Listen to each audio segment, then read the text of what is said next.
Sir, आज नगरपालिकेची सर्वसाधारण सभा पार पडली आहे. यामध्ये किती विषय मंजूर झाले, किती जनतेच्या महत्त्वाचे विषय होते नामंजूर करण्यात आले किंवा मंजूर करण्यात आले, काय सांगाल सर सविस्तर? आज नगर परिषदेची सर्वसाधारण सभा अत्यंत खेळीमेळीच्या वातावरणात पार पडली.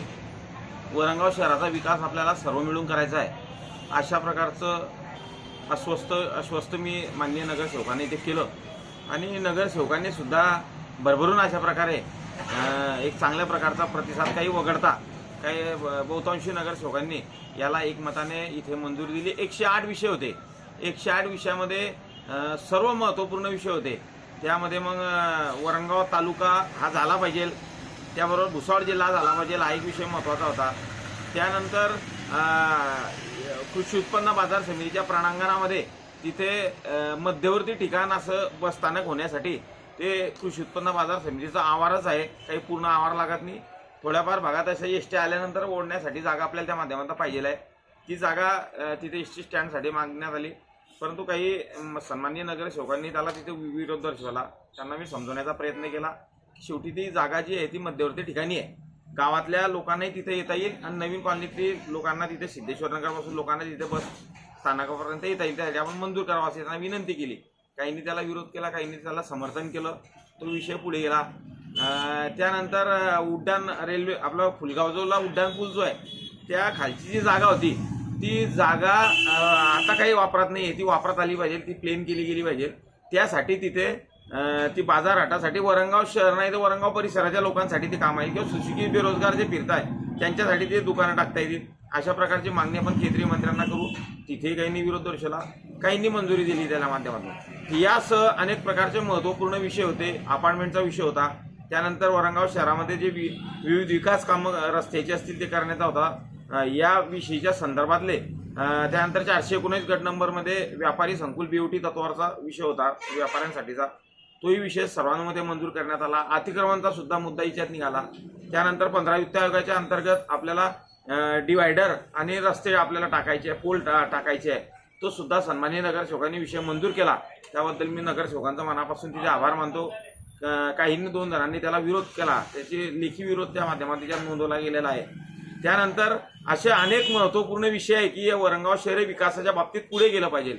पाणी पुरवठा योजनेचा विषय आहे की जे पाणी पुरवठा योजना झाली ती काम पूर्ण केल्यानंतर तिचा लोकार्पण 16 माननीय मुख्यमंत्री देवेंद्रजी फडणवीस साहेब, त्यानंतर नेते आदरणीय गिरीश महाजन साहेब, मंत्री माननीय संजय सावकारे साहेब, पाणी पुरवठा मंत्री आदरणीय गुलाबराव पाटील साहेब, केंद्रीय राज्यमंत्री रक्षाताई खडसे यांच्या उपस्थितीमध्ये पाणी पुरवठा योजनेचं भूमिपूजन लोकार्पण 16 त्या माध्यमातून करण्याचं तिच्यात ठरलं. त्याच्यानंतर आपण नमो उद्यान त्या माध्यमातून करायचं आहे, एक मोठ्या चांगल्या प्रकारचं गार्डन या वरंगाव शहरामध्ये करायचं आहे. हाही विषय महत्त्वपूर्ण विषय त्या माध्यमातून याच्यात पार पडला. अशा अनेक महत्त्वपूर्ण आहे की जे ओपन स्पेस आहे त्या ओपन स्पेस विकसित करणे हा एक विषय त्या माध्यमातून महत्त्वपूर्ण विचार ठरला. आणि वाढीव पाणी पुरवठा योजना जी आहे की आपल्याला नागरिकांना 24 तास पाणी कोणत्याही परिस्थितीत द्यायचं आहे, त्यासाठी एक्सप्रेस फीडर, त्यासाठी जॅकवेल, त्यासाठी इंटेक वेल, त्यासाठी 3 टाक्या, यासह विविध भागामध्ये पाईपलाईन त्या माध्यमातून केली गेली पाहिजे. यासाठीची वाढीव पाणी पुरवठा योजना त्या माध्यमातून करण्यात यावी अशा प्रकारचे ठराव त्या माध्यमातून याच्यामध्ये केला आणि तो प्रस्ताव तातडीने तयार करून मंजूर कसा करता येईल यासाठी आम्ही निर्धार त्या माध्यमातून आम्ही एक संकल्प याच्यामध्ये केलेला आहे. भूमिगत गटार योजना ही मंजूर झाली पाहिजे, यासाठीचा पाठपुरावा हा अधिक जलद गतीने केला जावा आणि सरकारच्या मागे पडून मागे लागून ही योजना कशी होईल यासाठी सुद्धा प्रयत्न त्या माध्यमातून याच्यात केले जातील. हे सुद्धा याच्यात संगमताने विषय झाला. अशा अनेक प्रकारचे विषय जे आहे ते जनतेच्या हिताचे विषय जे आहे, मग तो बाजार ओटा असेल, त्यानंतर जिथे डेली बाजार भरतो तो बाजार आपल्याला तयार करायचा आहे, हाही एक विषय झाला. तोही विषय त्या माध्यमातून तिच्यामध्ये आपण जनतेच्या हिताच्या दृष्टीने आणले. अशा अनेक छोटे मोठे विषय होते. काही निविदा नामंजूर केल्या होत्या स्थायी समितीमध्ये, त्या याच्यामध्ये मंजूर करण्यात आल्या. अशा अनेक प्रकारचे विषय जे आहे शहर विकासाच्या बाबतीतले विषय हे मंजूर इथे सर्व सदस्यांनी याच्यामध्ये केले. त्याबद्दल मी त्यांचा मनापासून आभार मानतो. उपनगर अध्यक्षा आमच्या अरुणाताई इंगळे यांनी चांगली भूमिका त्या माध्यमातून निभावली. गटनेत्या दीपालीताई माळी यांनी चांगल्या प्रकारचं समर्थन या आजच्या विषयाला त्या माध्यमातून केलं.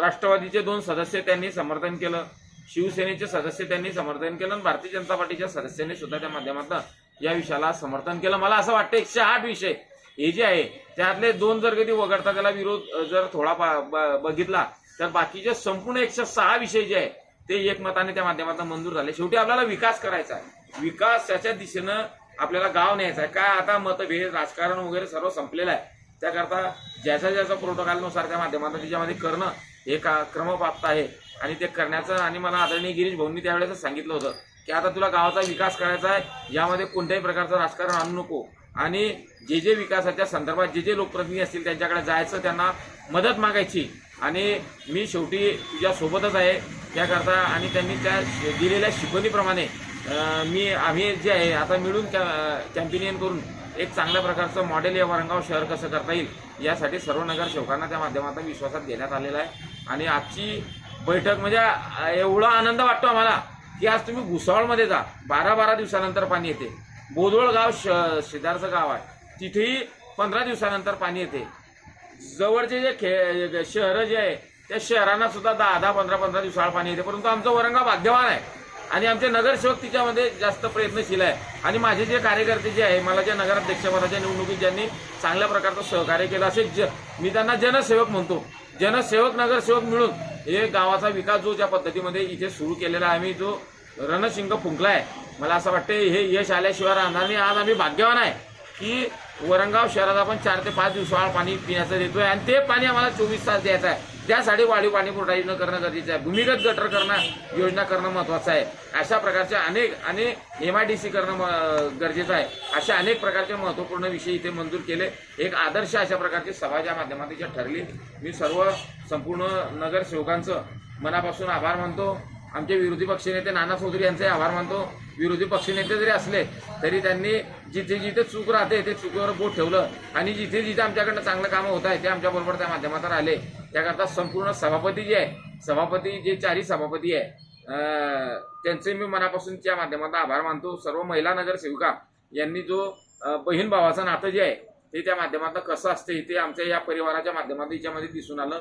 त्याकरता मी सर्व सदस्यांचे मनापासून आभार मानतो. असंच आपल्याला गावाचा विकास करायचा, खेळीमेळीच्या वातावरणात करायचा. जे विषय घेतले मी प्रत्येक नगरसेवकांना तिथं मी फोन लावला, 2-2 विषय त्यांचे घेतले आणि तेही त्या माध्यमातून तिच्यात मंजूर झाले. काही माझ्या गावाचे विषय ते विषय करून आपल्याला गाव पुढे त्या माध्यमातून न्यायचा आहे. एवढंच आजचा विषय एकदम चांगल्या पद्धतीत झाल्याबद्दल धन्यवाद.